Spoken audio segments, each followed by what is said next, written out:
Hi, everyone. Thanks for joining us today at the quarterly funding webinar, opportunities webinar. I'm Rebecca Linsky. I'm the Technology Development Fellow here at Mass CEC. And just a couple things to get us started. The webinar is going to take about an hour, and we'll have questions at the end. So if you want to submit questions as you go, we'll answer any questions you may have at the end. Like I said, I'm Rebecca Linsky. I'm the moderator for the webinar, and we have with us today Eric Logan Hughes. He's the project manager for the technology team. He'll be talking to us about Innovate Mass, and we also have Ariel Horowitz. She is the director of technology development, and she will be talking about Deploy Mass. So Mass CEC, our goals are to grow the state's clean energy industry while meeting the Commonwealth's clean energy, economic development, and climate goals. We really want to invest in programs that allow for us to increase renewable energy adoption, connect employers, job seekers, people like you listening to the webinar to the clean energy industry, and help spur innovation through infrastructure and funding technology development support. So this is a chart of all the Mass CEC funding opportunities that help us support these goals. Starting over on the left, we have the Catalyst program, which is early stage prototyping grants that are about $65,000. And then above that, we have the Amplify Mass program. Those are grants of up to $500,000 in cost share funding, and these are for companies and researchers that are pursuing a prime award.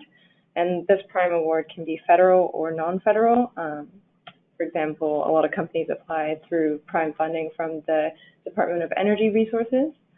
Then all the green boxes that are on the screen are investment programs. So equity investments are up to $500,000 per year, and venture debt ranges from $100,000 to $1 million.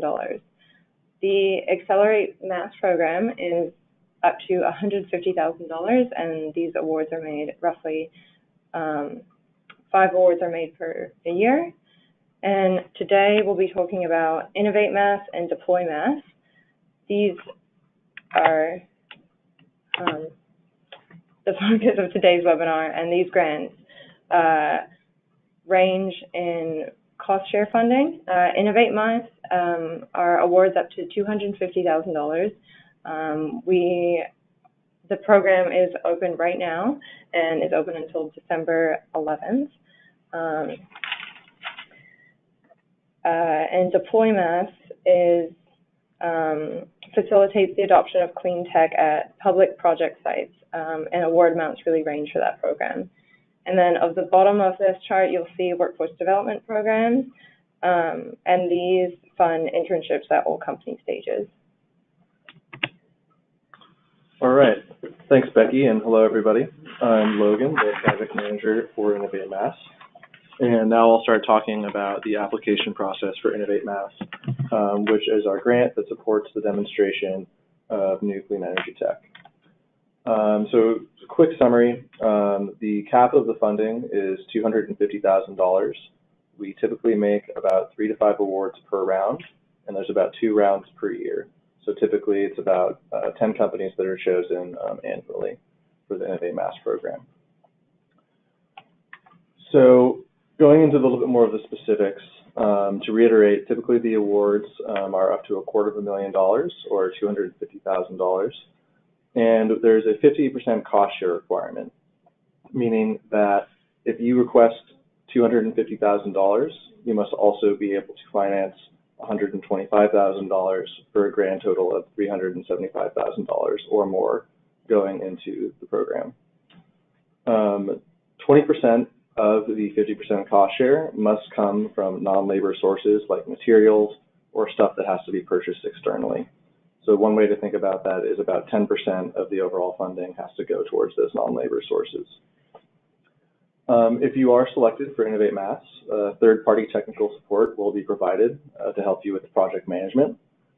And again, reiterating from the previous slide, we have 2 application rounds per year. One in the winter, which is the one that we're discussing right now, and one in the summer, which is already passed.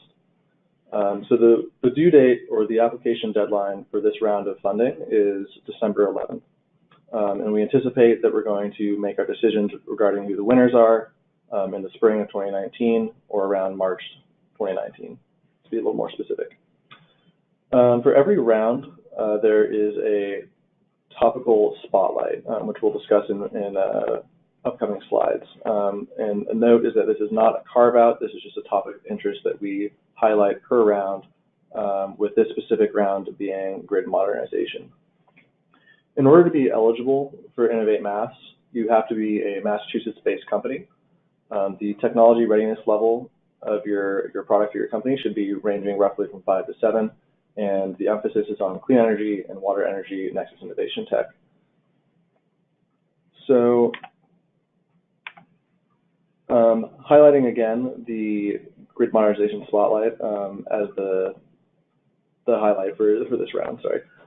So going into a little bit more about this grid modernization spotlight, really want to emphasize that this is not a carve-out. We are not designating a certain portion of funding for companies that fulfill the spotlight. It's just a emphasis that we'd like to place on each individual round. So if you happen to fall within these boundaries of a type of tech that maybe reduces peak or helps integrate DERs or enables customer responsiveness, this would be a round that is specifically applicable towards you. The spotlight for this round of grid modernization is meant to complement the DPU, or the Department of Public Utilities grid modernization objectives that were released in May of this year. So along with this grid modernization spotlight, we have some exciting partnership opportunities. The Cape Light Compact and the Eversource utility have agreed to partner for this grid modernization spotlight, and information on the specific areas of interest for those 2 partners and specific technologies that they're interested in have been posted on our website. You must reach out to them by November 21st if you're interested in partnering with them for this round of Innovate Mass.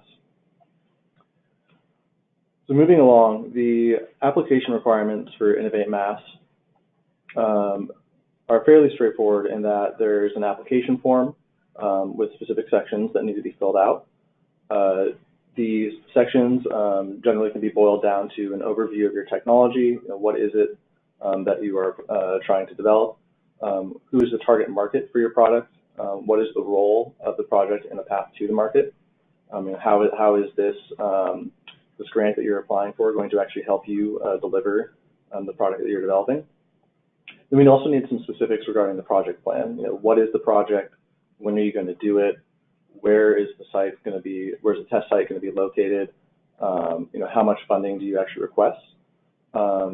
We also require that you try to estimate the climate impact, or the total addressable carbon analysis of your product. So, what is the impact that you're actually going to make on the clean energy economy and protecting the environment? And also, we require that you tell us what is the benefit to the Commonwealth.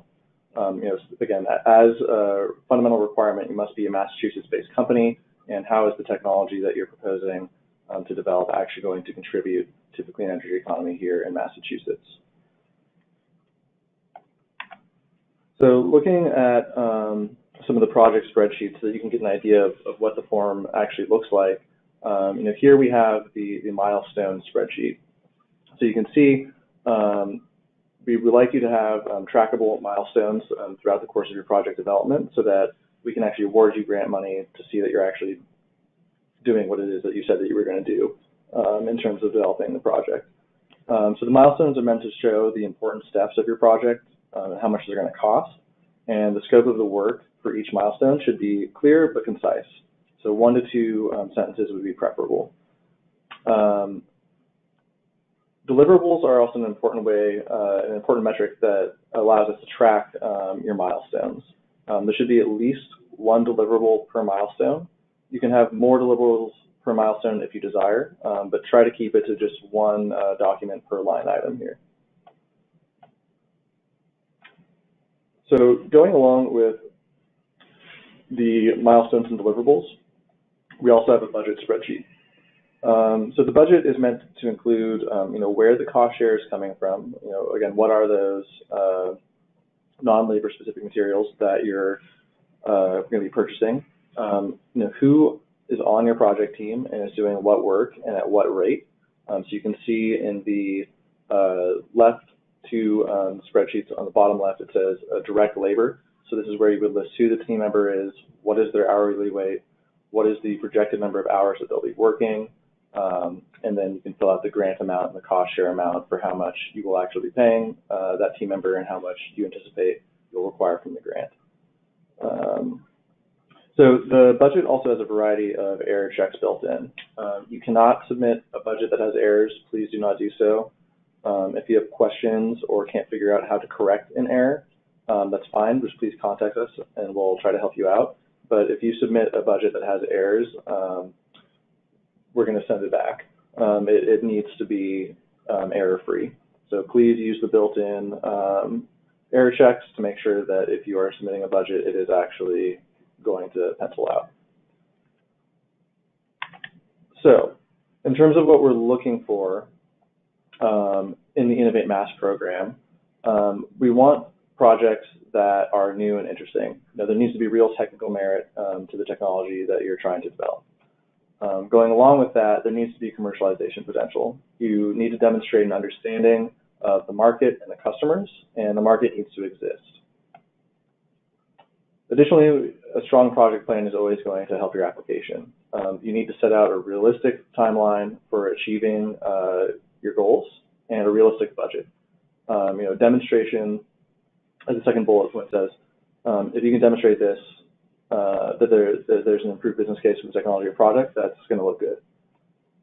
So to sum up all of those points, we want projects that have a high likelihood of success, ranging the whole spectrum of having technical merit, having strong commercialization potential, and having a realistic project plan. In terms of the programmatic fit, there needs to be, again, clear and demonstratable benefits to the Commonwealth. We want it to align with Massachusetts energy policy and to ideally bolster in-state capabilities such as improving facilities, enhancing workforce development, and things of this nature. And most importantly, there needs to be demonstratable climate impacts. What is the total addressable carbon analysis? How big is the wedge that this project is addressing?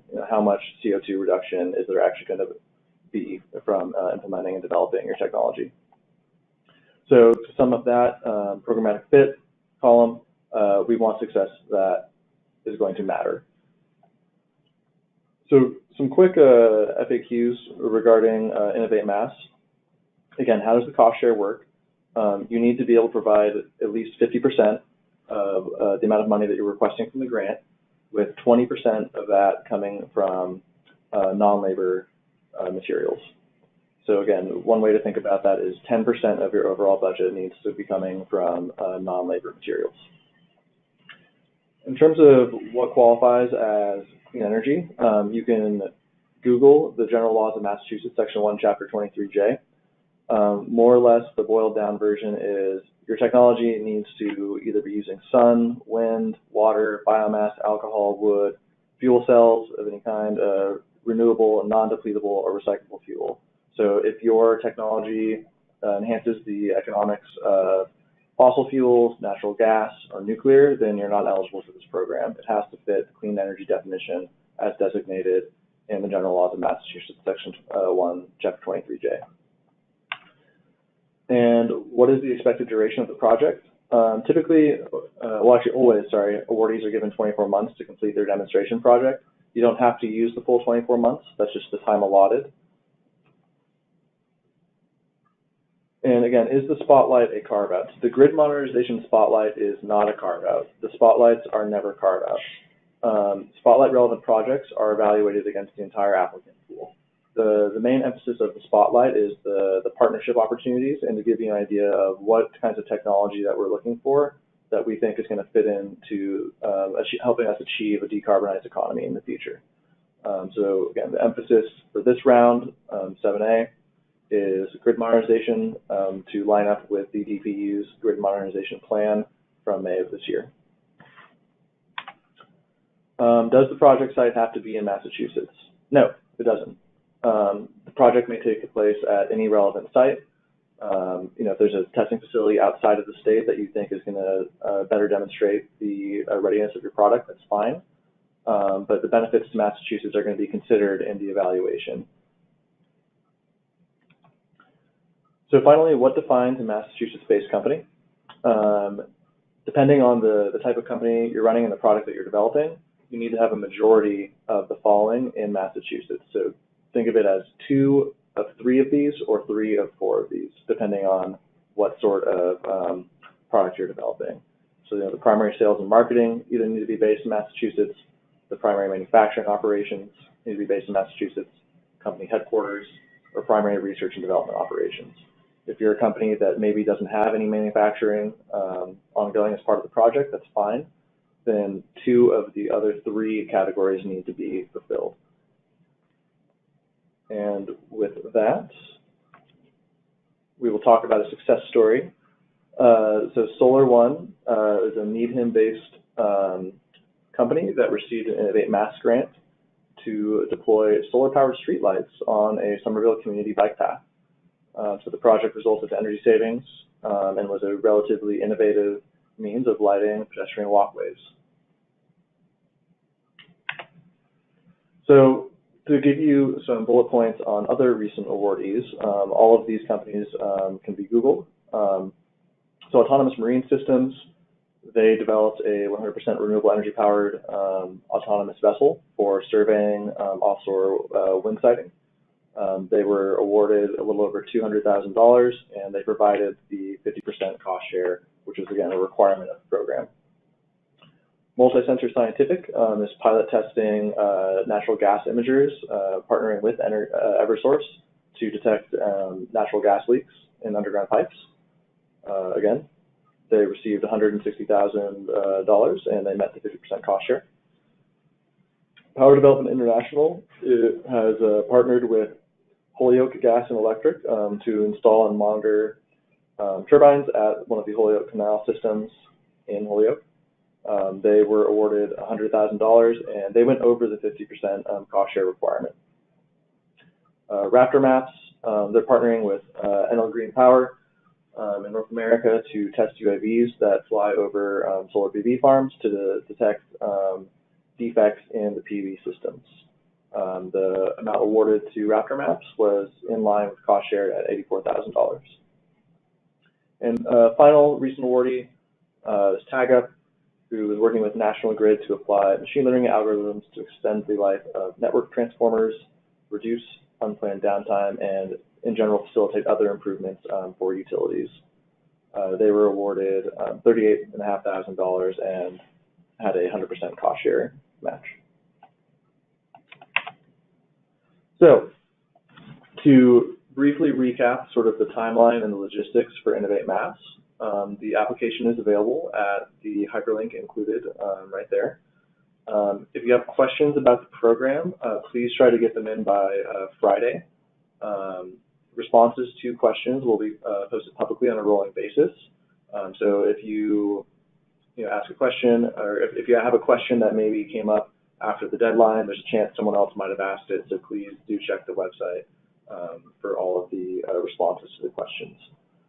If you're interested in participating in the Innovate Mass program, right there in red, can't miss it, is that the applications are due by December 11th at 4 p.m. Eastern. We will notify the finalists by January 23rd that they've been selected. And then as part of the final evaluation stage, you will be required to give a pitch on the week of February 11th. And there's mandatory pitch coaching that will occur in the weeks leading up to that date, just to make sure that the presentation you give is going to work in the amount of time allotted. And then we will finally decide the winners of Innovate Mass, which is, again, typically 3 to 5 companies per round in March of 2019. So it's about a 4-month turnaround time from when you apply to figuring out if you were selected or not. And with that, I will pass it off to Ariel to talk about Deploy Mass. Thanks, Logan. So thanks again to everybody for joining us today. We're really excited to share these programs with you, and we look forward to answering any questions that you have. Just a brief reminder, if you have any questions, please just submit them in the GoToWebinar question box. So with that, I'll start talking about DeployMass, which is another one of our later stage programs for technology development.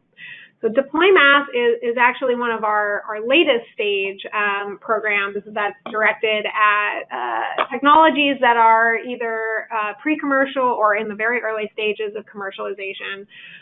It's really aimed at getting products sort of over that first sale barrier, and really helping market entry, in particular with customer types that we're calling public interest customers, which I'll go into a little bit more in a moment. Unlike the Innovate Mass program, which we've run in roughly the same form for about the past 5 years, the DeployMass program was recently overhauled. So we first rolled out this program under the name Massachusetts as a first customer, and it was originally targeted primarily at projects that could serve just the public market, so municipalities or state customers. We've recently shifted the design somewhat, streamlined it, and expanded out the eligibility quite a bit. So we're excited to present that today.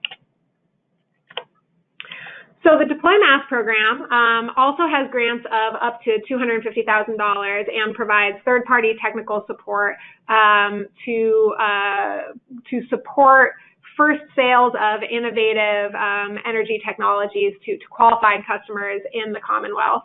However, the grant amount, as I'll go into a little bit later, does depend, has different funding caps associated with different types of applicants based on things like how big is the applicant company and where are they located.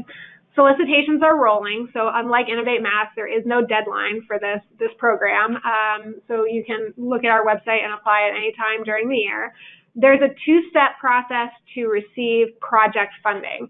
The first step of that process, and I'll go into all of this in more detail in a moment, is to apply to what we call the Commercially Ready Technologies list.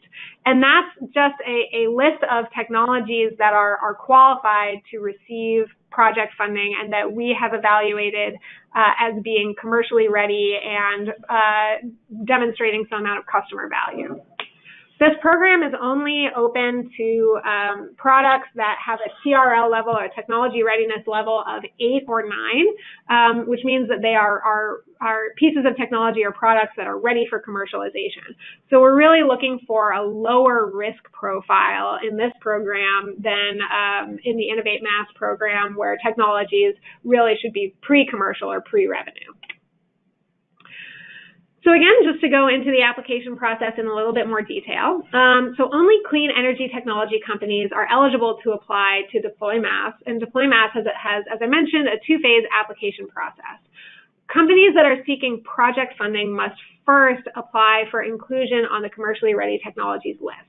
So essentially, the first thing that we have to do is assess the technology, the value proposition that it provides, and the extent to which it is actually commercially ready and ready to get out into the hands of real customers. Companies that have already passed that application phase and have been accepted to the CRT list, or companies that are seeking technical assistance only that are not looking for a deployment type funding, may apply for funding using our letter of request for funding template. So just to clarify what technical assistance is, unlike our other technology development programs where we're funding actual projects, we're funding hardware development, hardware prototyping, demonstrations out in the field. Under DeployMass, we fund two different types of things. One is that same sort of actual project, so buying down part of the cost of a product, getting it into the hands of real customers. The other is technical assistance, and technical assistance may be a feasibility study, it may be some other sort of economic analysis, but it's basically a paper exercise that will help also de-risk adoption of a specific technology. So because for technical assistance, evaluating the commercial readiness of of a product is part of what we would be doing in any form of that paper exercise in the first place, we do not require that companies first apply to the CRT list in order to seek technical assistance. We do require that companies apply to the CRT list in order to seek funding for actually getting the product into the hands of customers. The CRT application is a pretty lightweight form. It's fairly similar to the Innovate Mass application form, except that it does not include any project-specific details because there is no project associated with just getting on the CRT list. So again, the CRT list, it only qualifies you to receive project funding in the future. It's a non-financial application. All applications to the CRT list must include an introduction of the applicant company, sort of who are you, how large is the company, where is it based, a description of the product and the technology that the applicant company is seeking to qualify for the CRT list, and a description of the product's benefits. So again, the CRT list is a list of products. It is not a list of companies. And in fact, any particular company may apply for CRT list inclusion for one or more products, depending on sort of what your overall product range looks like. No funding is associated with the CRT list application. This is a non-financial sort of review process.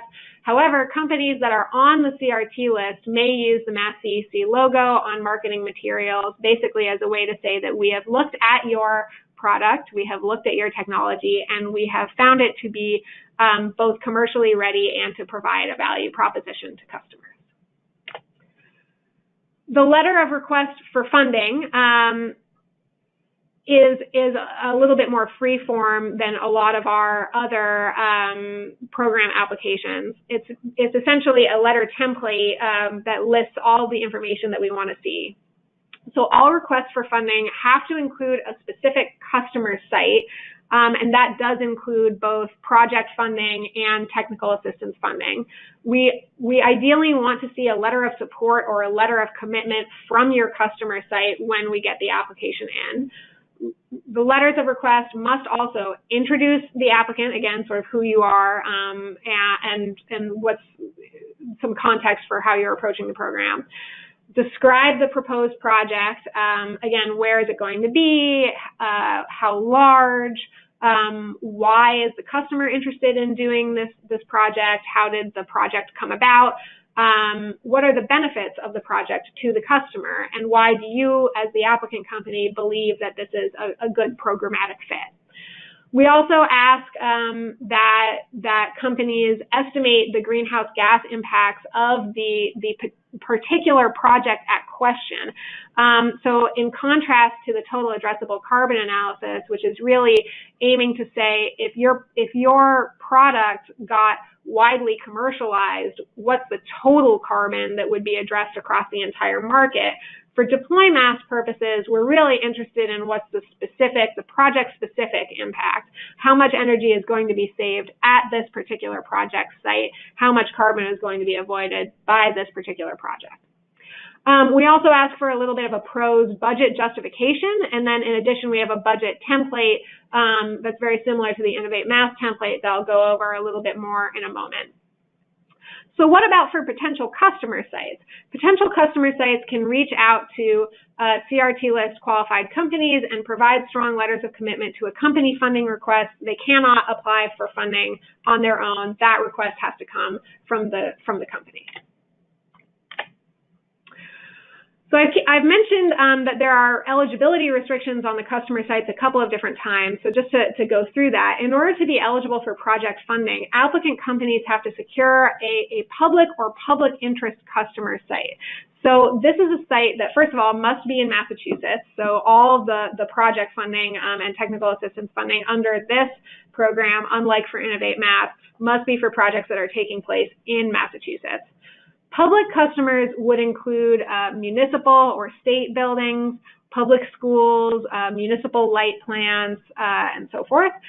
And public interest customers would include things like private universities, affordable housing buildings, hospitals. We think of it largely as public-facing nonprofit institutions, but Mass CEC reserves the right to determine whether or not a proposed customer site constitutes a public interest site on a case-by-case basis.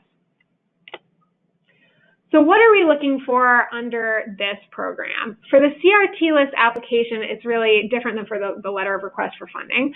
For the CRT list, we do need to see that the technology is commercially ready, that the product is actually ready to be out on the market. It's not sort of a demonstration level prototype. It is a finalized market ready product that can be sold to a customer. Again, because we're looking for a lower risk profile in this program than for the Innovate Mass program. We also want to see products that are innovative versus the market. So again, that there is a market need for the product and that what is novel about the product is clear. We do not fund sort of run-of-the-mill project development under this program. For example, installation of rooftop solar that does not have anything particularly innovative about it is not a fit for this particular program because this program is really aiming to support market entry of new and innovative products. We also want to see products that have a strong benefit profile, so a good potential to reduce greenhouse gas emissions from the customer, either through energy savings, or through some other form of carbon abatement, and that in addition is going to provide an economic benefit for the customer as well, that there's a clear value proposition, either in the form of sort of direct bill savings or in the form of some other value proposition. So in sum, we want to see products that are good candidates for market entry.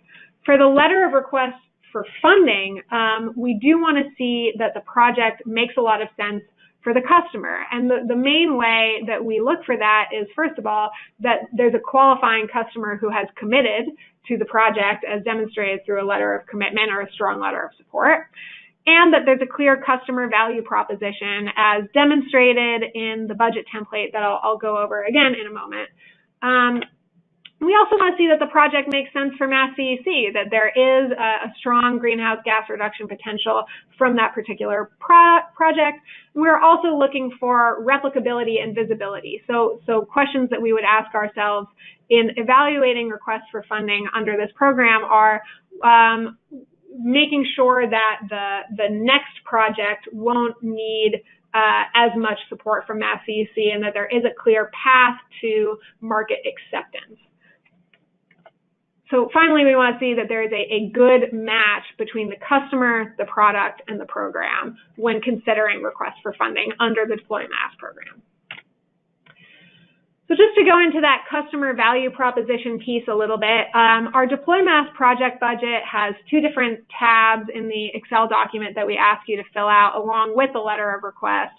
One tab is a budget breakdown that's very similar to the Innovate Mass budget breakdown, so I'm not going to go over that again in detail.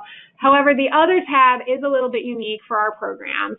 And on this tab, we ask applicant companies to really break down where they think the customer value proposition is coming from. So what is the cost of the product, not considering Deploy Mass funding, what's the total cost that a customer would have to pay to get this product installed, both on an upfront basis and on an ongoing basis. So one of the things that we care about a lot for this particular program is ongoing costs to the customer, including operations and maintenance costs and any other sort of upkeep. Then we also want to see what the customer savings are. So our funding would go in that category, but then we also care about any other incentives that the product might be eligible for. For example, if this particular product would qualify for SMART funding or SREX or anything else along those lines, any other kind of incentives or federal tax incentives, anything along those lines. We also care about electricity bill and gas bill savings, market revenues for any kind of technology that might play in the wholesale markets in New England, any form of reduced maintenance costs or other sort of ongoing costs to the customer, and to really break down what the economic value proposition is of this product. We also ask you to lay out sort of your assumptions as part of that, as a way for us to be able to audit the value proposition that's presented.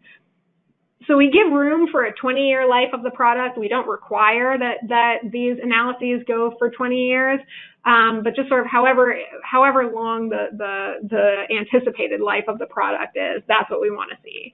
Again, in this program, we really do care that the projects that we're funding, you know, compared to something like Innovate Mass, where we understand that all of these, the products are pre-commercial and they will likely have to undergo some amount of changes in design refinements before they're 100% ready for the market. In the Deploy Mass program, we really want to make sure that the projects that we're funding are really great value propositions for the customer sites. So just to go into the funding limits in a little bit more detail, we do have cost share requirements for project funding under this program, but they vary, as does the funding cap, significantly based on who the applicant company is.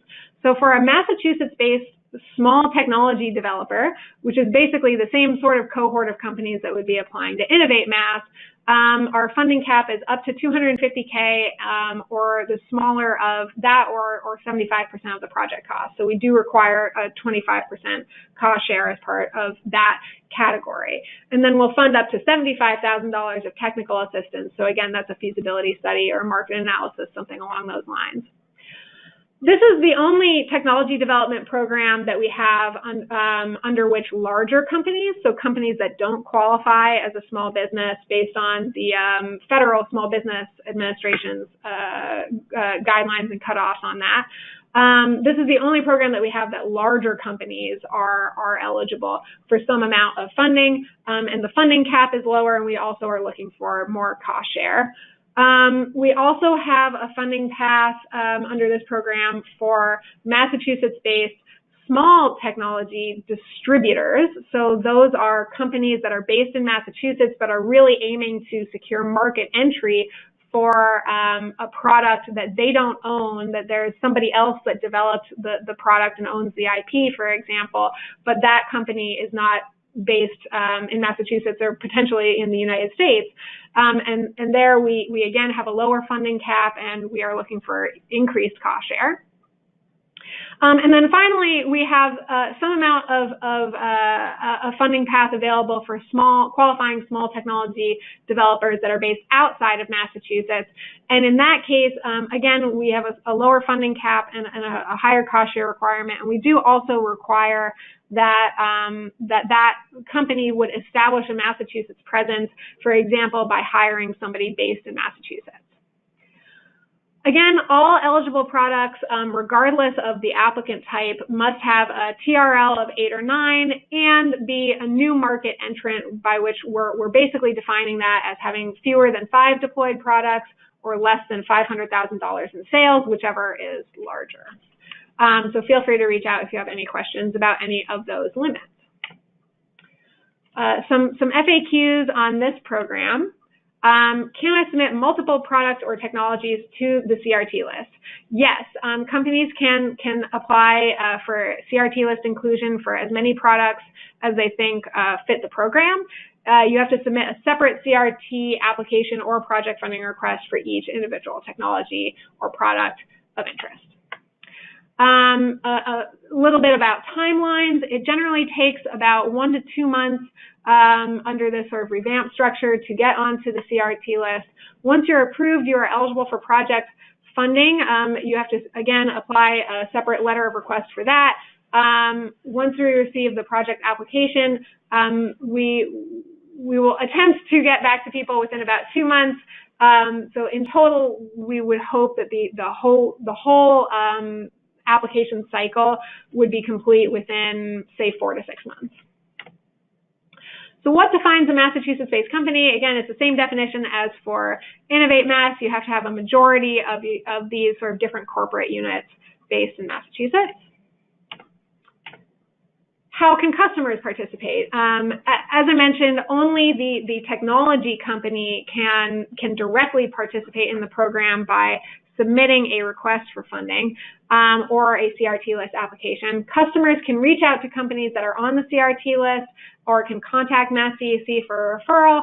They can also provide, as I mentioned, strong letters of support for companies that are applying for funding. For companies that are based outside of Massachusetts, again, establishing a Massachusetts presence would mean, for example, hiring at least one full-time employee in Massachusetts. We are willing to entertain other proposals on that, but that's sort of our basic requirement. How soon after an award is made would such a non-Massachusetts-based company have to establish a Massachusetts-based presence? Our requirement there is that we would set a milestone on that for within 3 months of the award being made, and if that timeline is not met, the award would be forfeited, but the company would be eligible to reapply. One major success story of this program is XL Hybrids.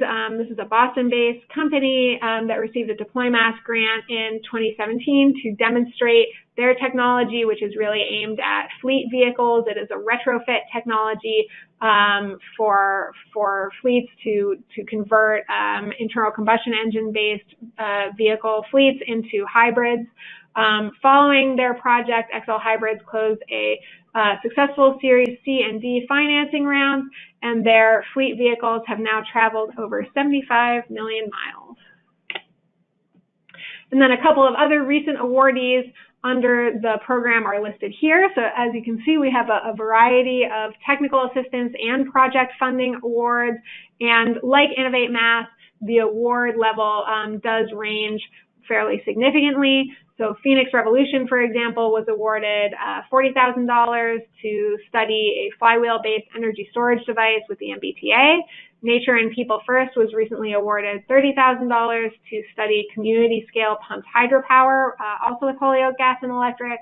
Building Envelope Materials was recently awarded $43,000 to apply their innovative, minimally invasive foam insulation process to the Ordway building, a municipal building in Amesbury, Massachusetts. And Air Motion Sciences was recently awarded about $8,000 to install their high-volume, low-speed fan at the Massachusetts building at the Big E Fairgrounds. So with that, I'll hand it back to Becky, and we look forward to taking any questions that you may have. All right, thanks everyone for tuning in. Here we have some other funding opportunities listed aside from Innovate Mass, which is currently open until December 11th, and Deploy Mass, which is rolling admissions. The DOE Office of Science offers up to $250 million for science-related projects, but that's open until the end of the calendar year. DOE CISO is open for just under another month, and those awards range between $2 million and $10 million for advanced system integration for solar technologies. NSF SBIR offers awards up to $1 million for small businesses across a wide range of technology, and that's also open until the beginning of December. And Mass DEC solicitations include Amplify Mass, which is another one of our rolling admissions programs, and that you can find on our website at Amplify Mass. And then if you have any questions, please submit them to the questions box, and we'll start answering them now. Wow, lots of questions. So let's start running through these. So one question that we got is, can projects be considered under the Grid Modernization Spotlight without partnering with one of our featured project partners, either Eversource or the Cape Light Compact? The answer to that is yes. So this is that's an opportunity that we offer people, but you do not have to be partnering with either of those entities to qualify as part of the Grid Modernization Spotlight. And indeed, it's entirely possible that somebody would contact one of those entities with a technology of interest that wouldn't be considered a grid modernization technology, but is nonetheless of interest to those particular entities, in which case they may also be eligible for Innovate Mass. So another question is, how many letters of support would you recommend? I would say all of the relevant ones. So basically, if you have, for example, for Innovate Mass, we do want to see a letter from the demonstration partner or demonstration site, basically as evidence that they're signed on to hosting a demonstration project. It's less about quantity and more about making sure that everybody important to the project is represented.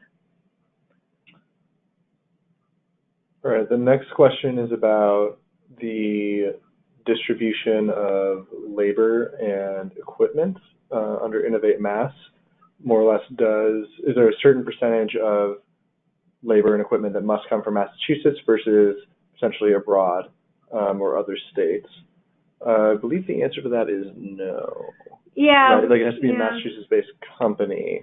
Yeah, so the primary applicant has to be a Massachusetts-based entity, and they are the entity that would be receiving sort of checks from our office when reaching milestones. But we don't have any restrictions about where the money goes after that. Yeah, if the project site is outside of Massachusetts or some of the contractors are coming from outside of Massachusetts, that should be fine. Yeah. Is incorporating in Delaware. Delaware. Yes, we have a lot of awardees that are technically speaking Delaware corporations. We understand that sort of legal structure, and that's why we established that separate definition of Massachusetts-based. So we don't have a problem with awarding companies that are technically speaking Delaware corporations. Yeah, as long as the check gets paid to a Massachusetts headquarters, that's basically what we're looking for. Does the company need to be incorporated until the grant is offered? For these, so certainly for Deploy Mass, if we get a Deploy Mass application from a company that is not incorporated yet, then that suggests that their product is not market ready. For Innovate Mass, I would say you certainly have to be incorporated in order to be awarded. If the incorporation process occurs sort of during our review process, we don't, strictly speaking, have a problem with that. But again, I think there's a question about how early the technology is given that. We mostly see that sort of situation come up for our Catalyst program, which is a little bit earlier stage.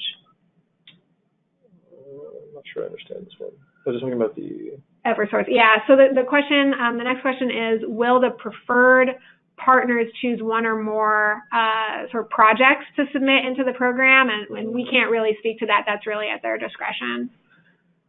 Are there any product licensing considerations associated with receiving a grant? Not to my knowledge. We do have some access and use clauses in our grant agreements, but as an institution, we really have no interest in sort of taking ownership of any IP that's created under the programs. So yeah, again, I would say not to my knowledge. So we have a question about the application form.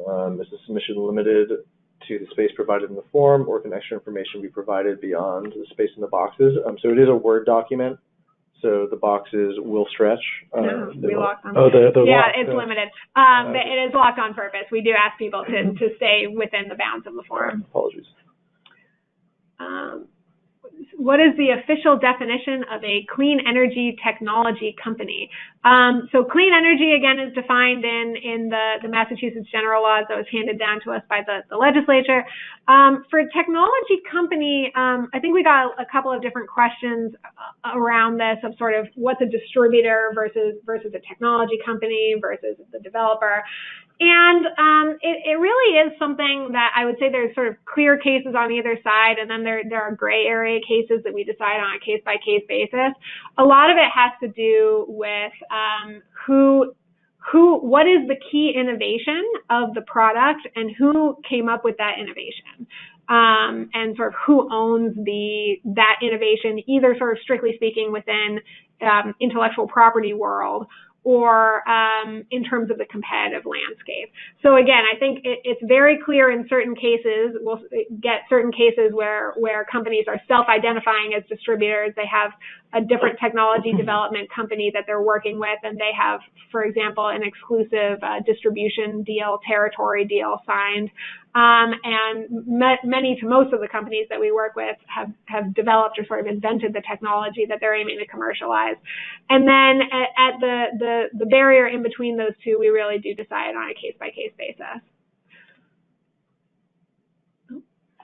Okay. So for deploy mass, can you clarify what would be considered a distributor? Yeah, that's the same answer.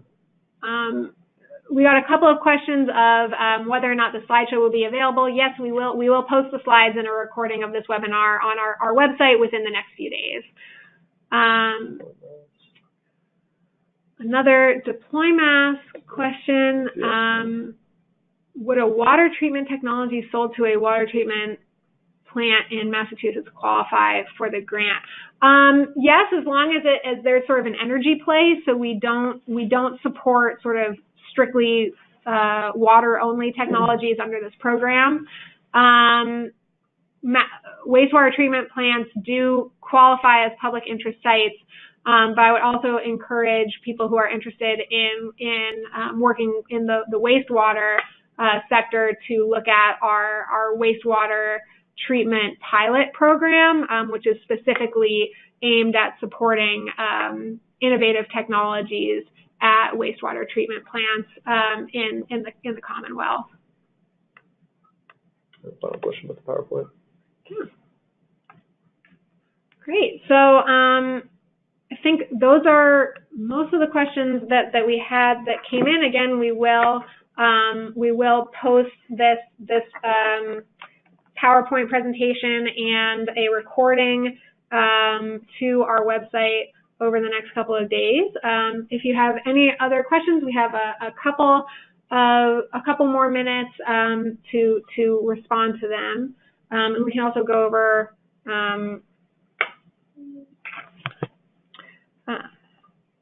a couple of other questions that we usually get. So one question,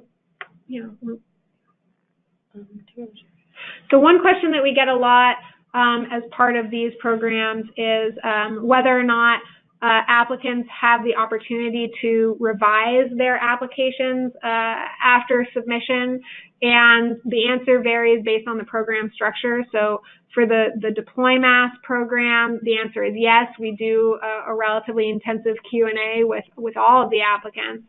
For the Innovate Mass program, because that is a defined solicitation, the answer is essentially no. We do usually give people an opportunity to supply any sort of missing files or correct any technical difficulties that they do have, budget errors, so forth. But in terms of a back and forth with the applicant to help clarify anything that might be unclear, you do not have the opportunity to do that outside of the Q&A at the pitch session. Another question that we get sometimes is, should we submit any confidential materials to Mass CEC? This is more relevant for our Amplify Mass program, which requires that you submit the technical volume as well as part of the application package. But since Massachusetts Clean Energy Center is a public agency, we're subject to public records laws. So anything that you send over to us is subject to those laws and can be made viewable. So that's just something important to note when submitting an application. Yeah, so just to emphasize that, I would say in either of these programs, please do not send us anything confidential as part of the application phase. We cannot guarantee that we would be able to protect that and keep that confidential. If you have any questions about any of the confidentiality piece or really anything else that we've mentioned on the webinar today, please do feel free to reach out to us at the addresses that are shown on the screen.